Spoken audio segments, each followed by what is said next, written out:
No hei, kiitos kun tulitte paikalle tänne. Ja ennen kaikkea kiitos sulle, Janne, kun sä tulit paikalle. Kiitos. Ja Jannehan tunnetaan lähinnä siis musiikin tekijänä ja radio-ohjelmia vedät. Ja sitten oot niinku Tullin kamarin ja tavara-aseman ja näiden ravintolapäällikkö ja bändi. En ole ravintolapäällikkö, Ohjelmapäällikkö. Vastaan niistä niin. sisällöistä, joo. Niin. Mutta nyt ei ole kiinnostavaa kuulla sun elämäsi kirjoista. Joo, niin kiva kun tulitte, kiitos vaan, vaikka onkin vähän kurja sää.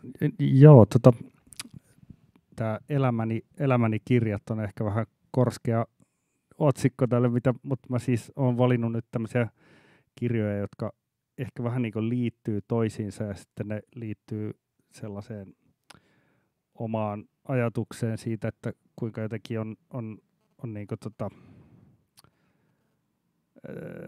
tai näissä on kaikissa vähän semmoinen samanlainen punainen lanka, että ne eivät ole niinku suoranaisesti fiktiota, mutta eivät täysin faktaakaan, vaan liikkuu jotenkin se siellä välillä ja sitten ne liittyy tämmöiseen niinku tekijyyteen ja toimijuuteen, mikä on sitten taas itselle semmoinen jännä. Mä ehkä voisin aloittaa tästä Brian Enon päiväkirjoista, koska se on ehkä irrallisin näistä. Liittyy vähiten tähän mun tämmöiseen ajatussumppuun, minkä mä kirjoitin näistä, mutta mä luin ton kirjan muutama vuosi sitten, juuri kun oli nämä sulut, niin mä onnistuin viimeisenä päivänä, ennen kuin kirjastotkin suljettiin, niin hakemaan 2 repullista luettavaa itselleni. Ja yksi kirja, minkä mä otin, niin oli tämä Brian Enon päiväkirja. Häneltä on ilmeisesti tilattu se vuonna 1995, koska kustantaja tiesi, että Brian Eno, jos varmaan tiedättekin kuka hän on, mutta hän on siis muusikko ja levytuottaja ja sitten tämmöinen niinku kirjoittaja ja ajattelija, niin tuona vuonna hän muun muassa tuotti yhden U2-levyn ja sitten semmoisen James-nimisen yhtyeen levyn ja sitten hän teki useampia tämmöisiä niinku taideinstallaatioita ja sitten järjesti myös sellaisen valtavan hyväntekeväisyyskonsertin ja oli tuottamassa sitä sellaista War Child hyväntekeväisyyslevyä, missä oli Luciano Pavarotti ja kaikkia maailman tähtiä mukana. Ja justiinsakin kun se vuosi on niin monisyinen, niin häntä pyydettiin pitämään tällaista päiväkirjaa. Ja se jotenkin on kauhean hauska ja kiehtova tapa tollain, kun yleensä tämmöisiä niin kuin valtavien tapahtumien asioita ne esitelläänkin semmoisina spektaakkeleina, niin Brian Eno tommosena niin kuin ikään kuin ideoijana ja toimijana tämmöisten isojen asioiden taustalla, niin se kuinka hän niin kuin kirjoittaa päivittäin, että mitä se tekee, koska siellä on niin kuin seassa sit sellaista, että mitä se sitten laittoi, kun ne oli äänittänyt jotkut U2 lauluosuudet, niin että mitä se laittoi sitten lounaaksi lapsille, kun ne äänitti sen kotistudioilla, että tein tämmöistä nyt, että laitoin vähän sokeria paistettuun sipuliin, että tuli tosi hyvä tästä karamellisoinnista, niin se on jotenkin, se oli muista kauhean viehättävä kirja, ja mä innostuin sitä kautta, sitten mä myös sain siitä semmoisen oivalluksen, koska mä olin aloittanut varmaan yläasteikäisestä asti, niin varmaan 10 kertaa sen niin kuin ajatuksen, että mä rupean pitämään päiväkirjaa, ja sitten se aina tuntui semmoiselta niin kuin vaivaannuttavalta ja niin kuin kiusalliselta, koska sillain oli jotenkin ajatellut, tiettäkö sillain se vanha kunnon toi Tämä rakas päiväkirja. Juuri näin, rakas päiväkirja, ja sitten pitäisi kauheasti kertoa omista tunteistaan, niin sitten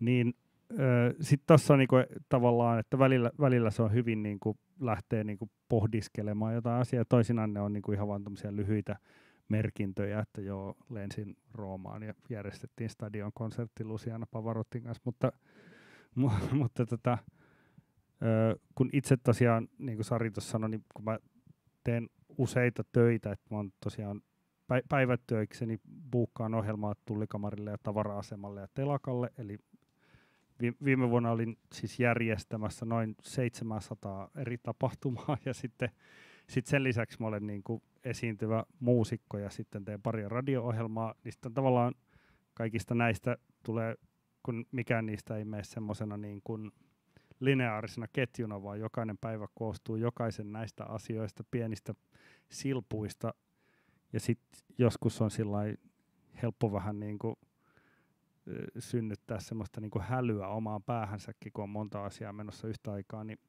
huomasin, että koska Brian Enolla on samantyyppinen tilanne, mutta sillain niin kuin vaan niin kuin miljoona kertaa isommassa kokoluokassa, niin huomasin, että toi tapa, miten hän niin kuin sillain kirjasi asioita, niin mä ajattelin niin, että eihän voi tällainen tavalla aika lakonisesti ja sillain jopa luettelomaisesti vaan kirjoittaa. Ja siinä on kuitenkin, hän puhuu niin kuin isoista luovista ajatuksista, mutta se niin kuin tavallaan säästää sen luovuuden siihen tekemiseen, ja sitten toi päiväkirja vaan ikään kuin kertaa, että minkä tyyppisiä juttuja on tehty, niin olen huomannut, että se on ollut itselle älyttömän hyvä toi, että mä pyrin aina illalla kertaamaan sitten, että mitä on päivän aikana ollut ja minkälaista ja mistä tuli joku kontakti ja mikä asia on laitettu alulle tai mikä on saatu päätökseen. Toki siinä on se huono puoli, että koska mä oon rutiineisiin taipuvainen, niin sitten mä oon tehnyt sitä itselleni rutiinia, joskus huvittaisi vaan mennä nukkuun, ja sitten että voi ei, pakko taas kirjoittaa tai päiväkirja, mutta joskus jätän sen aamuun. Mutta siis se on sillä lailla ollut tosi hieno kirja. Mä väittäisin, että jos sillä ylipäänsä jotenkin se semmoinen tapa jäsennellä elämää on niinku, oli se sitten itselle tai sitten vaan haluaa perehtyä niinku mielenkiintoisen ihmisen todella mielenkiintoiseen vuoteen, niin toi on tosi hieno kirja. Ja siitä mä ajattelin, että voisi niinku singahtaa tänne Sebald-osastolle. Mä en tiedä, tiedättekö te ton, tai onko tämä Sebald tuttu kirjailija, mutta hän siis kuoli vuonna 2001. 57-vuotiaana hän ajoi autoa ja sai sydänkohtauksen autoratissa ja törmäsi rekkaan, mutta se oli vähän sillain tavallaan jätti semmoisen, miten sen sanoisi, semmoisen niin kuin taiteessa usein semmoinen ikään kuin niin sanottu kesken jäänyt elämä, niin se tuo semmoisen lisäpainon niille taiteilijoille usein sen takia, että sitä materiaalia on tavallaan niin kuin vähemmän kuin mitä ajattelisi. Ja voin myöntää, että olen käynyt tuolla kaupungin kirjastossa tosi monta kertaa tuolla S-kohdassa ja katsonut, että olisiko siellä enempää niitä Sebald-kirjoja, mutta mä niin kuin tavallaan tiedän, että niitä ei ole enempää eikä niitä ole tulossakaan, mutta nyt just tuli toi 2022 loppuvuodesta Ntamo-niminen Kustantamo julkaisi suomen kielellä. Nyt tuli Sebaldin runoja. Mutta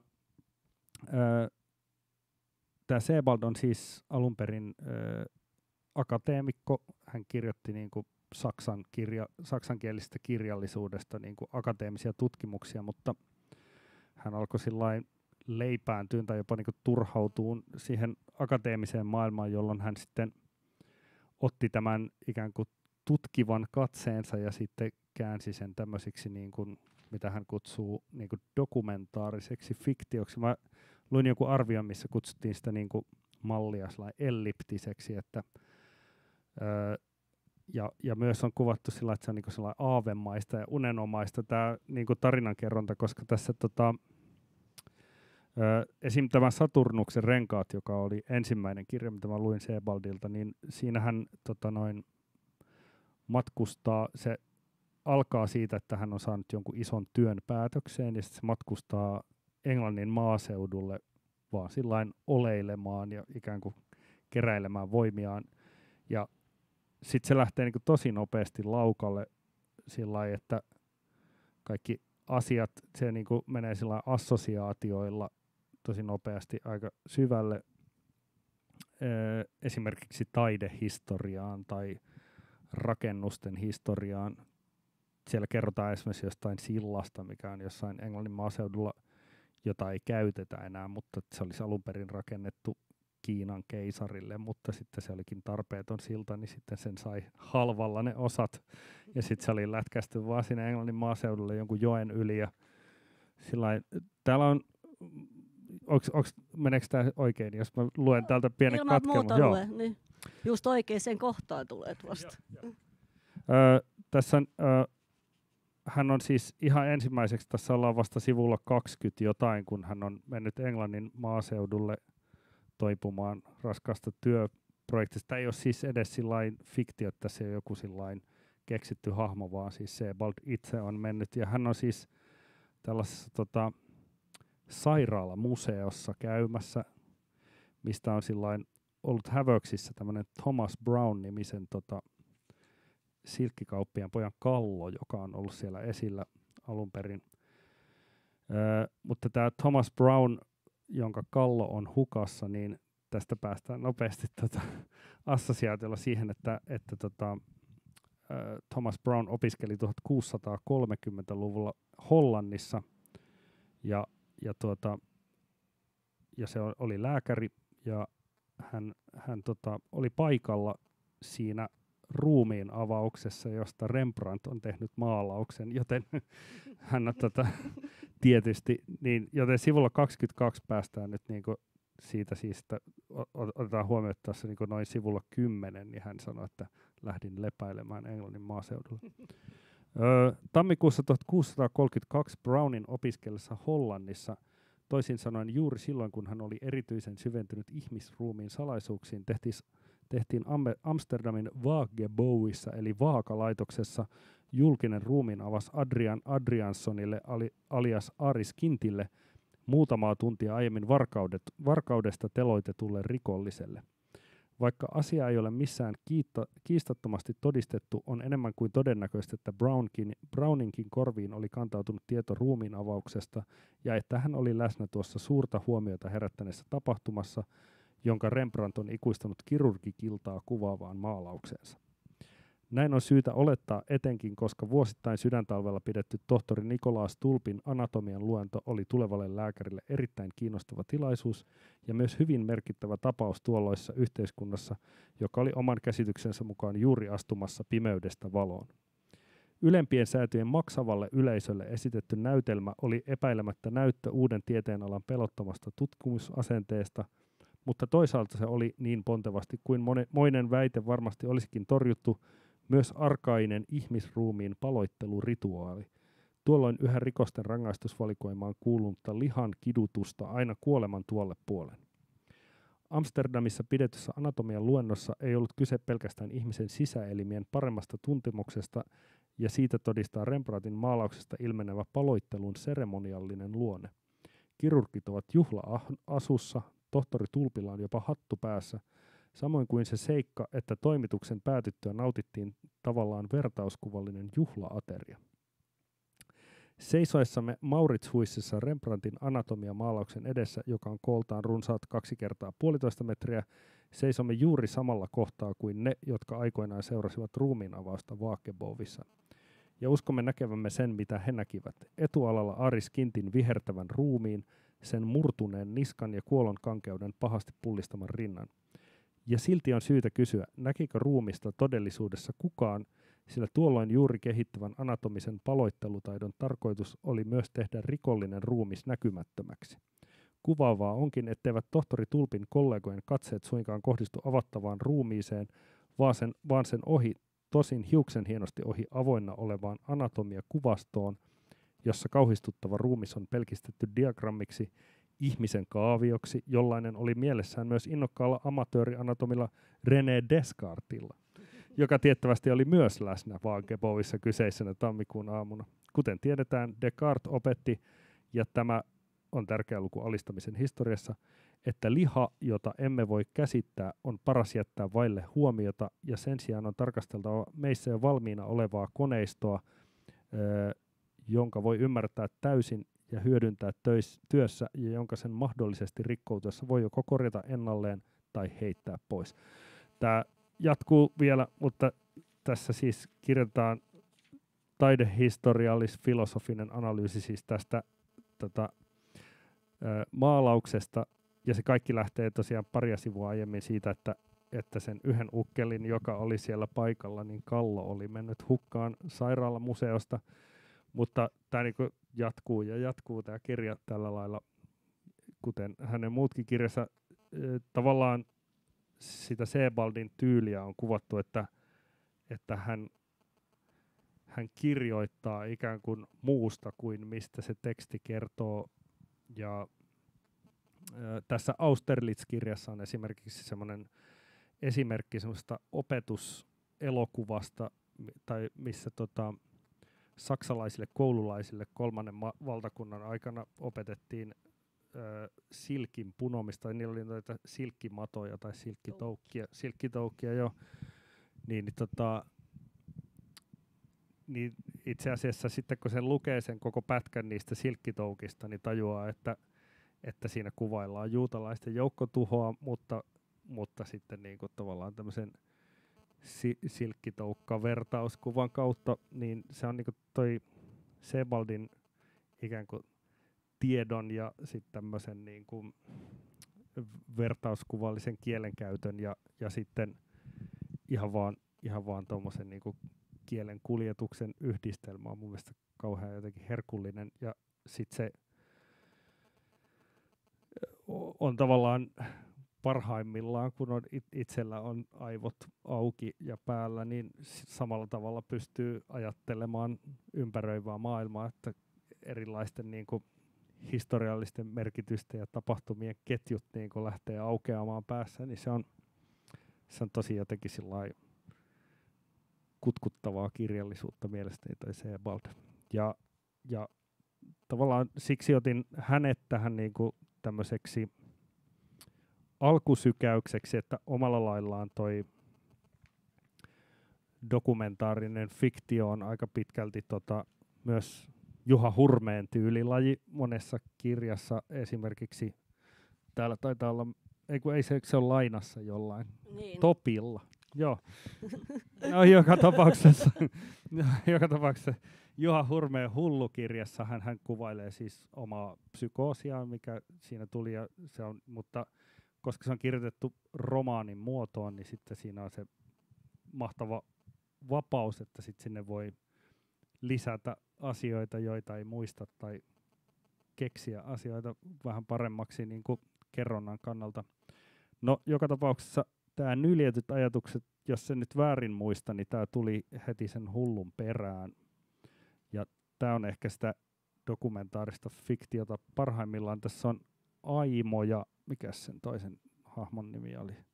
Aimo ja Köpi.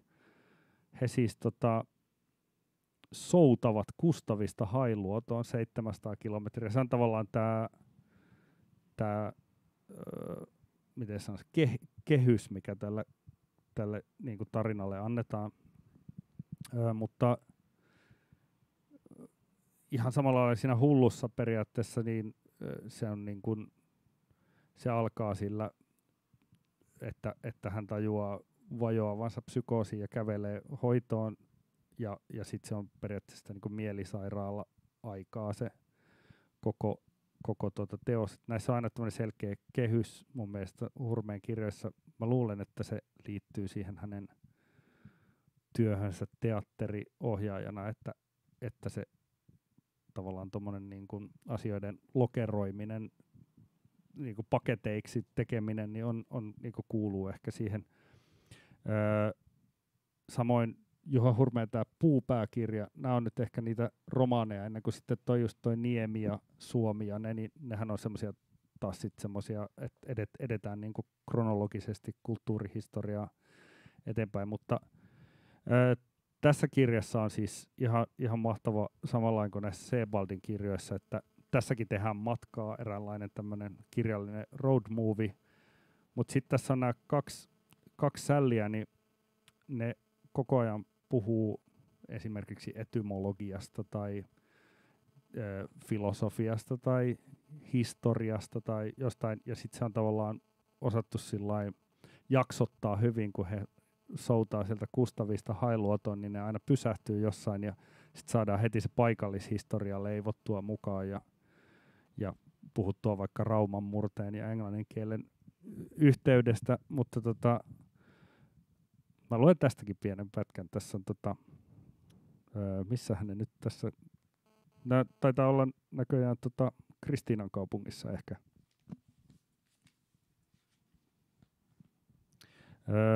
Ostettiin kaupasta elintarpeita ja lähdettiin promeneeraamaan takaisin. Kissan piiskaajan kujalla pidettiin rasti ja pohdittiin Tuokio-kadun nimen etymologiaa. 2 miehen raati hylkäsi sadistisen eläinrääkkäyshypoteesin ja päätyi arveluun, jonka mukaan nimi oli alkujaan pilkkaa laiskoista ja toimettomista kansalaista, eli joutilaiskoista, olemattoman työntekijöistä, eli kissanpiiskaajista. Tähän ajatuskulkuun tyytyväisinä jatkettiin matkaa ja pantiin potut keittokatoksessa kiehumaan. Sitten alkaa tämä just, koska tämä on oikeasti, Juha Hurme haluaa puhua tästä, mutta koska Juha Hurme kirjoitti tämän, niin sitten hän voi laittaa nämä hahmot sanomaan mitä vaan. Tässä on, että haluan puhua Immanuel Kantin estetiikasta, Syd Barrettista, Steve Winwoodista, Lewis Carrollista ja Paul Butterfield Bluesbandista. Käykö laatuun?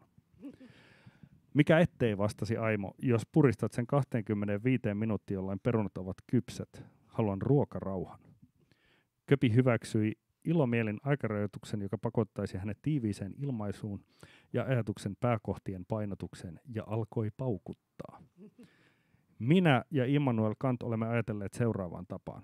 Ihmisen toimintaa ohjaa oletus todellisuuden käsitettävyydestä. Kulku käy mahdolliseksi ymmärrettävissä rakenteissa. Elämä ei ole mahdollista, ellei sen pelikenttää hahmota tietyin säännöin ja sopimuksin. Me nikkaroimme joka päivä maailmankuvaamme. Jokainen uusi kokemus muuttaa sitä vähän. Olemme alttiita 2 tyyppisiin perusvirheisiin. 1. Hautaudumme kaaoksen alle, seurauksena ahdistus, kyynisyys ja väkivalta. 2. Pakenemme maailmaa valehtelemalla itsellemme yksinkertaistetun maailmankuvan. Seurauksena virheratkaisut, välinpitämättömyys, suvaitsemattomuus, fasismi ja väkivalta. Molemmissa ryhmissä on havaittavissa addiktoitumista lähinnä television kautta aistien välityksellä aivoihin valuvaan ja niitä peruuttamattomasti vaurioittavaan viihdesaasteeseen, suluissa visat, idolit, kokkiohjelmat, tanssii tollojen kanssa, totuus TV sekä rahapeleihin. Taide on todellisuuden testailua erilaisiin koejärjestelyin. Se on leikkiä todellisuuden osasilla, mielikuvittelua, loputtomia tulkintoja, purkua ja rakentelua. Se on elämän opettelua, merkkioppia, kommunikaation laajennusta. Se kehittää kykyä kohdata vierasta ja tuntematonta, myös vieraita erilaisia mielipiteitä. Se sytyttää halun kohdata lisää vierautta, tulkita sitä, oppia siitä. Taide, jos mikä, avaa monikansallisuuteen ja sulkee rasistiset vaihtoehdot pois kelvottomina, epätaiteellisina. Tässä mielessä on väline, mutta paradoksaalisesti pyyteetön huolettomuus, joka leimaa taidepeliä, karttaa välineeksi kutistamista. Taide on omituinen väline, se on aina oikullista ja arvaamatonta. Taidekasvatusta ei noin vain organisoidakaan. Siksi taidekoulut ja instituutiot ovat aina kriisissä. Niin niiden pitääkin olla. Koska kauneutta ei voi arvostella säännön mukaan, sitä ei voi myöskään luoda säännön mukaan. Taideteos eroaa olemuksellisesti kolmiloikasta ja perunasta. Sitä ei voi mitata eikä punnita. Kaikki taidepalkinnot jaetaankin useimmiten päin persettä. Niin, tässä he siis keittävät perunoita Kristiinan kaupungissa, mutta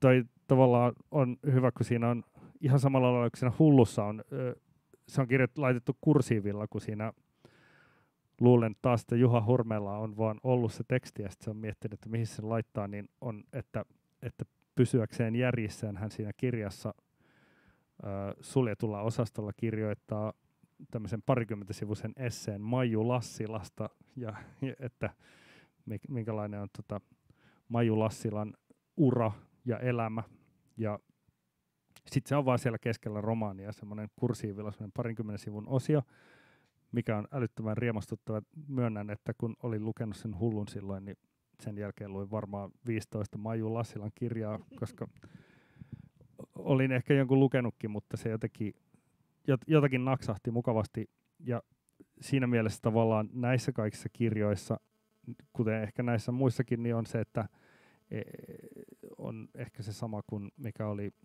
lapsuuteni internet, eli toi Spectrum-tietosanakirja, missä oli aina se, että katso myös nämä, tai joku tämmöinen osio, niin tykkään noista, että nämä on sellaisia maailmoja, jotka viittaa koko ajan toisiin maailmoihin, eikä ikään kuin käperry itseensä, jolloin tavallaan tuntee, että on niin kuin 100 mahdollista matkaa niin kuin poimittavana tuolta myös. Samalla lailla on päiväkirjamaista kirjoitusta taas ihan toisella tavalla ja ehkä vähemmän humoristisesti on tämä Patti Smithin M-Train elämäni tiekartta. Patti Smith on sillain hauska, tai on totta kai mulla on tuossa just toi Brian Enokin, mutta kun olen musa-ihminen, niin sitten sit mua vähän melkein nolotti laittaa tämmöisiä rock-kirjoja tänne, mutta siis Patti Smith oli siis kirjoittaja ennen kuin hän oli muusikko, että se oikeastaan liittyi siihen, että hän oli niinku tämmöinen romanttisen runouden ihailija, joka sitten näki tällaista romanttista runoutta Rolling Stonesissa ja punkrockissa ja niin edespäin. Ja Patti Smithillä on ehkä samantyyppinen lähestymistapa kuin tällä Sebaldilla siinä mielessä, että Sebaldin monet kirjat on myös sillä, että hän menee johonkin paikkaan ja sitten niissä on mukana valokuvia. Joku Sebaldin kirja oli, että se alkaa sillä, että se saapuu junalla johonkin ja sitten se heti siitä asemalaiturilta niin sitten kertoo sen niin kuin asemarakennuksen historian, joka oli tietenkin älyttömän mielenkiintoinen ja mielellään siinä 15 sivua viivytteli siinä asemalaiturilla ennen kuin mennään eteenpäin, mutta tämä Patti Smithin elämäni tiekartta, tämä kertoo nimenomaan erilaista niin kuin matkoista, mitä hän on tehnyt elämänsä varrella. Se käy katsomassa Frida Kahlon sänkyä, ja koska ehkä olette käynyt kattoonkin joku sen työväenteatterissa Frida-näytelmän, niin hän aika paljon vietti aikaa siinä sängyssä, niin Patti Smith, hänellä oli tämmöisiä erilaisia ikään kuin projekteja, mitkä piti toteuttaa, ja yksi niistä oli, että sen piti käydä katsomassa Frida Kahlon sänkyä. Mutta sitten tämä on myös, niin kuin mä sanoin noista muistakin, että ne avaa näitä mahiksia, niin ei. Niin. Eikö mä luule, että sitten mä vaan kurottelisin siihen. Eikö mä luule, että tää on yhtä vaikeaa kaikilla tavoin. No, niin. Mutta on mulla piuhakin.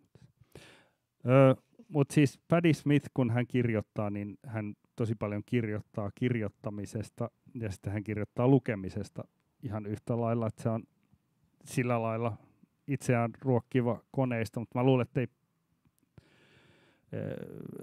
että Patti Smith nyt on niinku lähtökohtaisesti ollut hyvin tämmöinen niinku englannin kielellä sanotaan bookish myös nyt tuossa omassa rock-lyriikassaan, mutta tässä hän kertoo, kun hän innostuu Haruki Murakamin kirjoista, ja sitten toinen tämmöinen, mikä toistuu tosi paljon Patti Smithin kirjoissa on niin kuin muistot kahvin juomisesta. Se on hänelle kovin tärkeää. Tykkään itsekin kahvin juomisesta ja kirjojen lukemista pystyy samaistumaan helposti. Hän on löytänyt siis Haruki Murakamin kirjan Lammasseikkailu. Ja sitten, voin suositella. Joo, ja hän on ostanut sen ja sitten mennyt ravintolaan ja sitten ruvennut lukemaan sitä Haruki Murakamia ja sitten menee näin. Lammasseikkailu sai minut valtoihinsa niin täydellisesti, että jäin ravintolaan yli 2 tunniksi lukemaan sakekupin äärellä. Hän on siis Japanissa tietysti tässä kohtaa. Tunsin masennukseni mustan hyytelön rupeavan reunoiltaan sulamaan. Seuraavat viikot istuin kulmapöydässäni lukematta mitään muuta kuin Murakamia. Vedin henkeä vain sen verran, että ehdin käydä vessassa tai tilata lisää kahvia.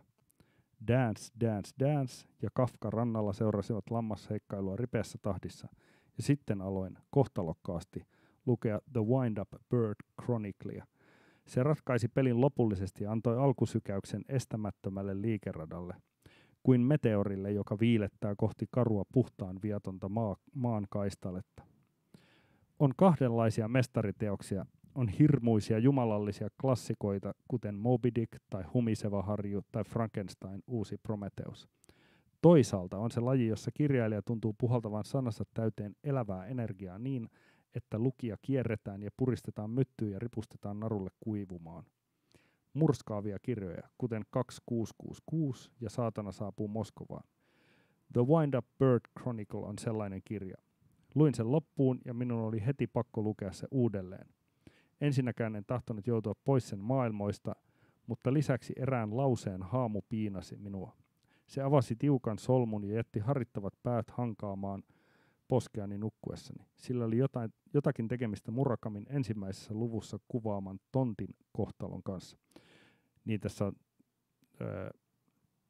ja tätä jatkuu älyttömästi tästä, että hän niin kuin lukee näitä kirjoja niillä sijoilla, mitä ne kirjat kuvailee. Ja vähän samalla tavalla kuin Sebald kävi katsomassa sitä Rembrandtia siellä, missä se roikkui, mutta tai siis siellä, mistä siellä paikassa, mitä se maalaus esitti. Mutta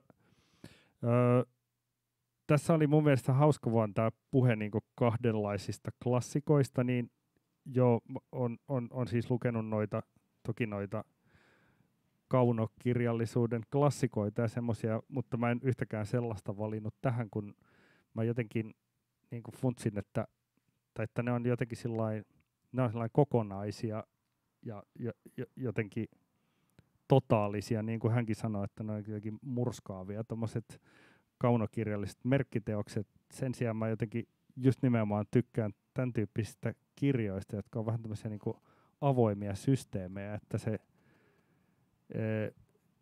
tavallaan se unenomaisuus ja aavemaisuus, mitä Sebaldissa kuvataan, niin mun mielestä se ei ole yhtään aavemaista, vaan se on oikeastaan sellainen tosi verevää sen takia, että sellaistahan niin kuin omakin ajattelu on. Koko ajan menee niin kuin 3 asiaa yhtä aikaa, tai voi mennä useampikin, osan tiedosta ja osan ei, ja sitten esimerkiksi niin kuin tässä Saturnuksen renkaassa just tavallaan assosiaatio kuljettaa.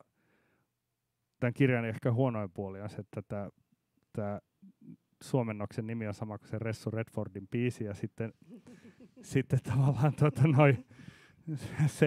se niinku piinasi mua aina, kun mä halusin niinku upota noihin tavallaan vähän akateemisempiin assosiaatioihin, ja sitten se lähti se kuitenkin se 30 vuotta vanha tanssipop-kappale aina soimaan päässä. Tämä Patti Smithin Ihan kakaroita on taas sitten niin kuin tämä on paljon sillä rakenteeltaan lineaarisempi kirja kuin nämä aiemmin kuvailemani.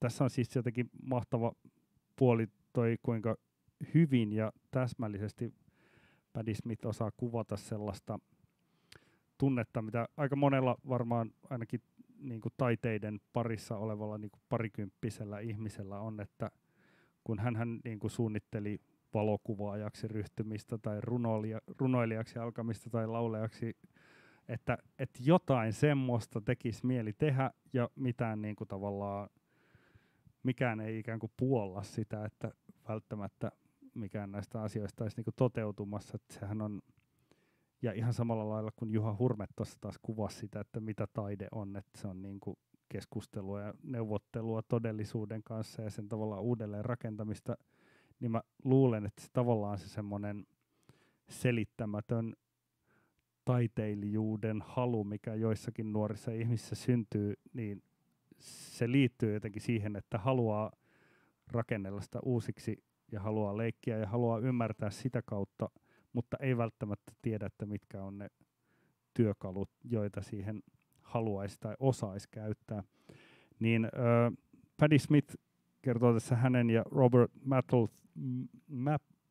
Mapplethornin, siis tämän legendaarisen, tai siis todella maineikkaan valokuvaaja Mapplethornin heidän suhteestaan. He itse asiassa asuvat kimpassa ja vähän niin kuin seurustelivatkin, vaikka Roberthan tykkäsi oikeasti miehistä ja sitten sen myöntääkin sitten jossain kohtaa, mutta sitten heidän ystävyytensä jatkui elinikäisenä, kunnes Mapplethorne sitten kuoli AIDSiin myöhemmin, mutta toi on tavallaan semmoinen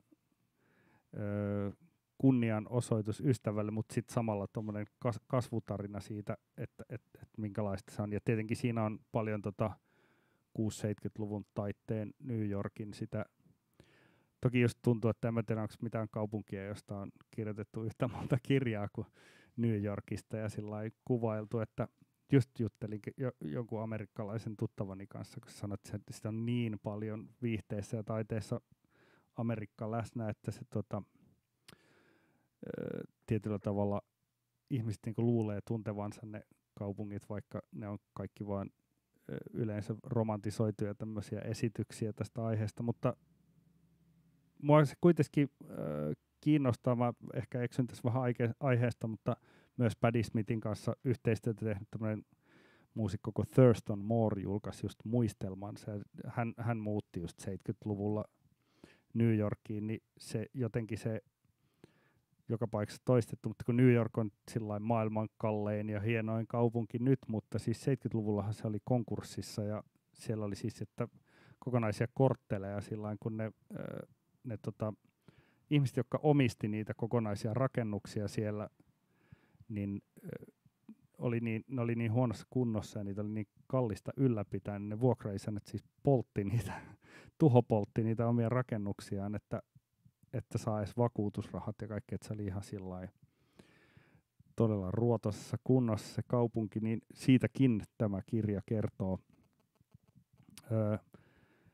Ja jotenkin tavallaan siitä, että kun ankeudesta kerrotaan kauniisti, niin sitten mun mielestä Rosa Liksom astuu tässä kohtaa niin kuin mukaan kuvioihin. Rosa Liksom on ehkä näistä kirjailijoista sillä lailla erilainen, että mä en ole niin kuin Patti Smithin tai Sebaldin tai varsinkaan Juhan kirjoja, kun se ei tehnyt niitä silloin, kun mä olin nuori, mutta noita mä luin niin kuin siis silloin, kun ne tulivat, tai silloin kun mä olin lukiossa, siitä on vähän aikaa, mutta vaikkakin mun hiukset siis harmaantui hyvin nuorena, että mä en ole kauhean vanha kummiskaan, mutta Rosa Liksom on Lapista, ja se jotenkin sillä lailla, että otetaan jotain, mikä ei ole mitään muuta kuin esim. Semmoinen niin kuin apea tunne tai pysähtynyt hetki, ja sitten kuvaillaan se tosi hienosti, niin se oli musta silloin nuorena tosi inspiroivaa, ihan vaikka silloin, kun teki bändilleen biisejä, niin sitten aina silloin, ja silloin mä tykkäsin uskoakin tämmöisiin myytteihin, niin kuin Pohjoinen ahistus ja tämmöisiä niin kuin radiopuhelimet yhtye, josta Juha Hurme on muuten kirjoittanut kirjan, niin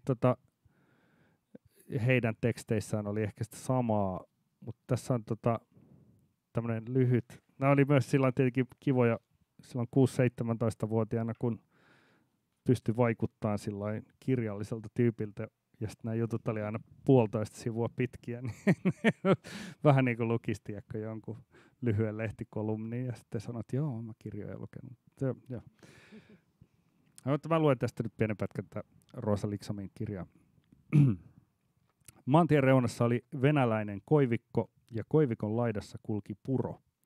Keväisin, kun tulvavedet nousivat, puro muuttui vihaisesti virtaavaksi koskeksi ja levittäytyi koivujen juuriin ja peitti osan niiden valkeasta rungosta. Koivut kasvoivat tiheessä, ne olivat pitkiä ja laihoja. Koivikon takana oli jään peittämä järvi, jonka eteläisellä rannalla oli hiekkaa ja pohjoisella rannalla kivikkoa. Se käveli katse maahan luotuna eikä vilkaissutkaan purolle päin. Koivikon olemassaolon se tiesi varsin hyvin.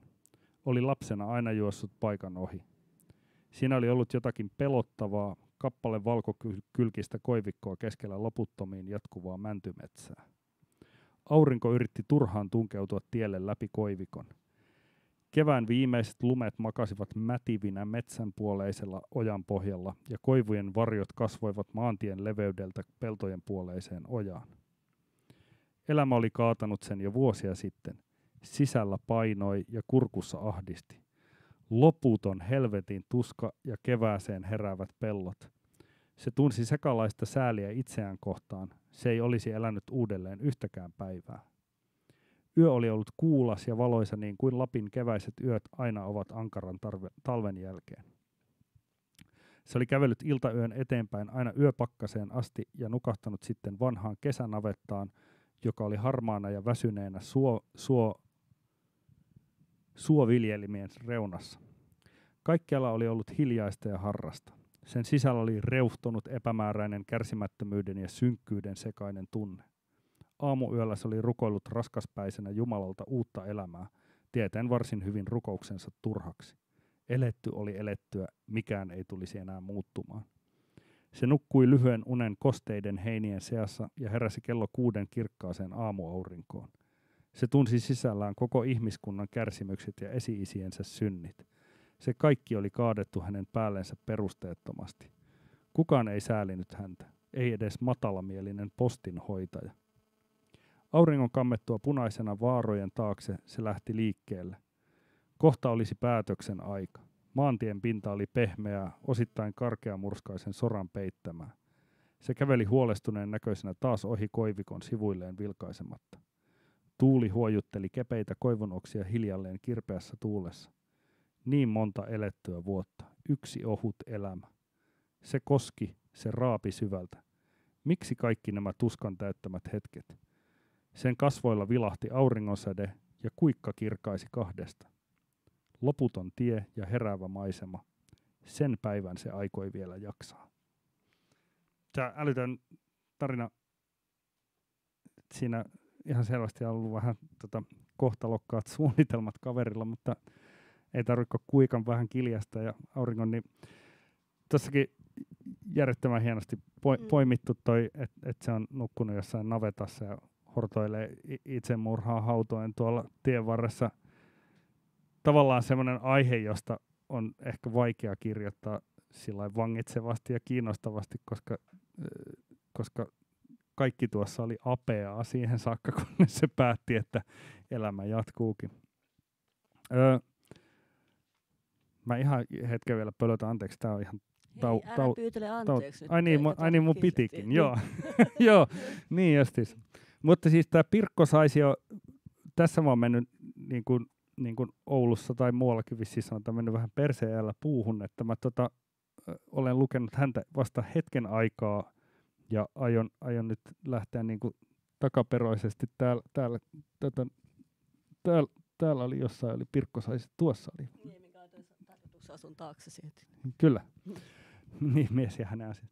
Niin mä luin siis Pirkko Saisilta ihan ensimmäisenä sen kirjan Epäröintejä, joka on myös tämmöinen niin kuin reflektiivinen kirja, missä on lyhyitä tekstejä nimenomaan tekijyydestä. Se on kirjoittamisesta, esittämisestä ja taiteesta tämmöinen kirja. Ja sen jälkeen mä nappasin tämän, joka on, taitaa olla hänen viimeisin romaaninsa, ja sitä kai täällä käsiteltiin viimeksikin, joten mä en mene tähän sillain ihan hullun syvälle, paitsi että tämä liittyy tuohon Rosaliksomiin sikäli, että tämä on niin kuin 700 vuoden ajalle jakautuva tämmöinen periodiromaani elämisen mielekkyydestä.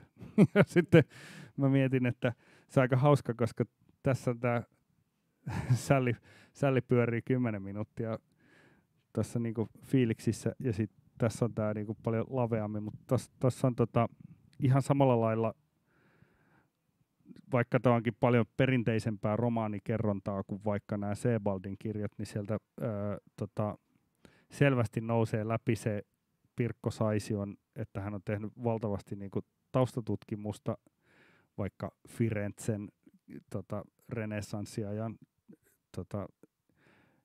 paitsi taide, niin myös siihen niin kuin yhteiskunnan historiaa ja kaikkea. Tämä on sillä lailla kans kutkutteleva, varsinkin kun tässä mennään niin kuin muutaman 10 sivun periodeina aina sitten se niin kuin päättyy. Ja tässä on tämmöinen punaisena lankana, en nyt lähde aukomaan liikaa, mutta tämmöinen koru.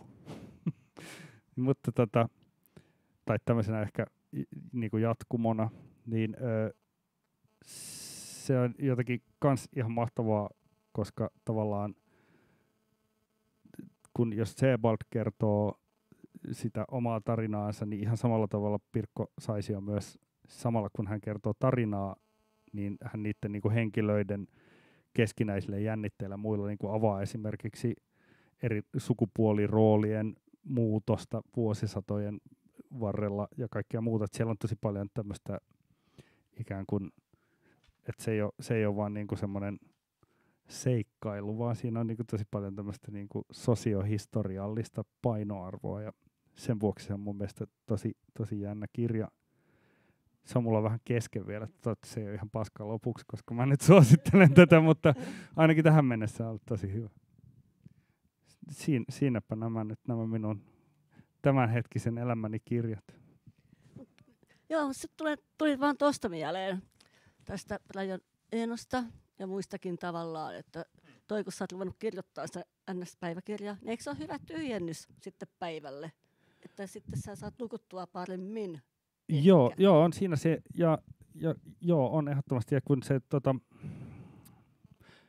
joo, koska se, mä en tiedä, että se on varmaan aika monella meistä, jotka touhuilee, ja varsinkin jos niinku, et keksii tai mieleen juolahtaa jotain, ja varsinkin jos ne on sitten usein, jos tekee tuommoista vähän niinku luovaa työtä vaikka, niin ne on vähän semmoista niinku myös tarpeellista matskua, koska niistä sitten kehitellään ne laulut tai tekstit tai mitkä tahansa, niin se on se niinku, varsinkin kun tekee sitten vielä päivätyötä, jossa on niinku 1,000,000 asiaa muistettavana, niin se sillain suurin huoli on koko ajan, että jotain nyt unohtuu tai joku menee nyt ohi. Tiedätte varmaan sen, että mulla oli eilen se joku hyvä ajatus, mutta mikä se oli? Niinpä, niin. Ja sitten keskellä yötä voi tulla täydessä uudessa tulee mieleen sitten. Niin ja sitten päiväkirjahan on siitä niinku armollinen formaatti, että sinnehän voi kirjoitella mitä tahansa paskaa, koska niinku ajatushan on, että sitä ei lue koskaan kukaan muu. Niinpä. Onko teillä yleisössä jotain kysyttävää?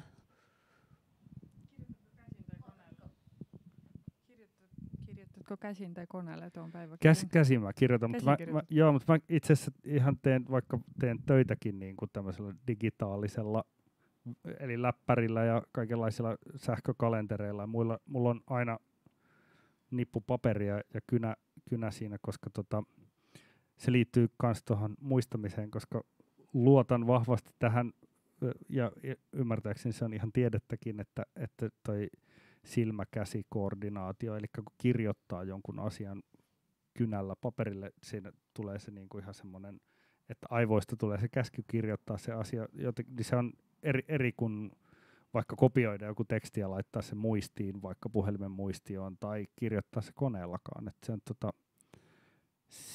siinä on jotenkin verevämpi suhde siihen ajatukseen, niin siksi se on Muista paremmin tai prosessoi sen eri tavalla. Just näin. Joo. Ja se sitten niin tietynlaiset mitkä ne on, sitten ne niinku voimistuu ne synapsit sitten. Joo. Niin. Joo. Ja sitten kato, parasta on, että kun on to-do-lista, kun kaikki puhuu aina to-do-listasta. Mä tein tosi pitkään sillä, että mulla oli puhelimessa sellainen, ja sitten mä aina poistin ne asiat, mitkä mä olin tehnyt sieltä, että sit se oli lopulta tyhjä se muistilista.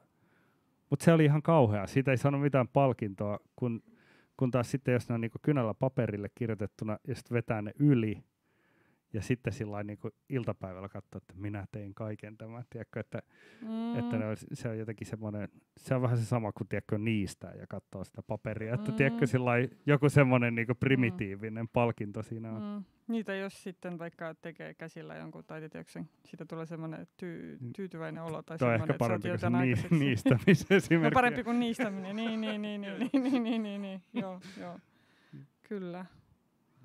Mutta, joo.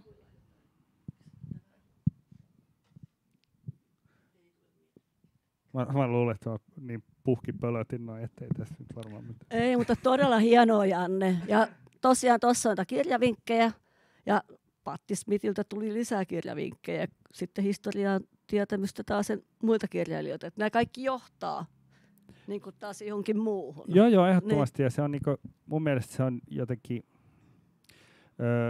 tai silloin kun mä teen vaikka niitä mun radio-ohjelmia, niin sit, kun mä jossain vaiheessa, tai aina puhutaan sillain niinku moittien ihmisille siitä, että jos niinku name-droppailee, että sillain, mutta ennen niinku internettiä, niin esimerkiksi sillä tavalla, jos kuuntelin vähänkään valtavirrasta poikkeavaa musaa, niin se oli ainut tapa löytää esimerkiksi kaikkea uutta mielenkiintoista musiikkia ja ihan samalla lailla kirjallisuutta oli, että luki vaikka jonkun mielenkiintoisen artistin haastattelu ja kirjoitti sieltä ylös kaikki ne kiinnostavat bändit, mitkä se mainitsi ja sitten koitti vielä löytää ne jostain, niin tavallaan toi niin sanottu luovien ristiviittausten käyttäminen, eli myös name-droppailuksi kutsuttu ilmiö, niin mun mielestä se on ihan älyttömän palkitsevaa, koska sillain aina löytyy uutta, kun se on jotenkin, ainakin itsellä on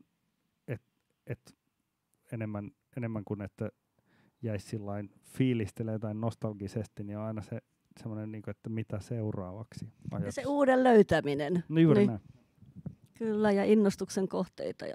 Mutta mitä jos ei jollain ole, tai kellään ole enää kysyttävää? Okei. Tuossa on kirjaston kirjoista. No, kirjaston kirjoja, joo. On mulla osa näistä itselläni, mutta mun täytyy myöntää, että kun kirjasto on munkin kirjahylly, niin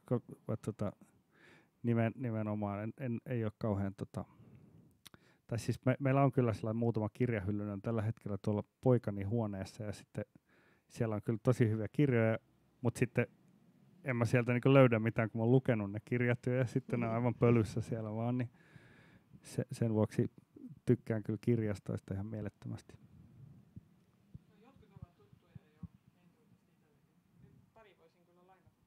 Joo, saman tien voi lainata. Tai tosin kirjasto on nyt kiinni virallisesti. 6 asti tämä on. Siis joka päivä vuosia sitten. Niin. Ei ole kello 18. No nyt kello 11-18.00 on Vispalan kirjasto avoinna. Niin, arkisin. Ihan älyttömästi kiitoksia, kun tulitte tänne. Mä ymmärrän, että tämä on huomattavasti vähemmän jengiä kuin Satu Hassissa, mutta siis, että ihana kun tulitte ja olitte myös loppuun asti. Tai no tietenkin tämmöinen vähän asettaa semmoisen sosiaalisen paineenkin, että eihän tältä voi edes lähteä. Mutta tämähän näytetään sitten kutitallenteena tuo Vispalan kirjaston YouTube-kanavalla, että sieltä voisi... Tiedän, että siellä ainakin muutamat ihmiset, jotka eivät tänään päässeet paikalle, niin haluavat sen sitten ehdottomasti katsoa sieltä. Mutta hei, nyt kiitetään Janne ja kaikkia. Kiitos.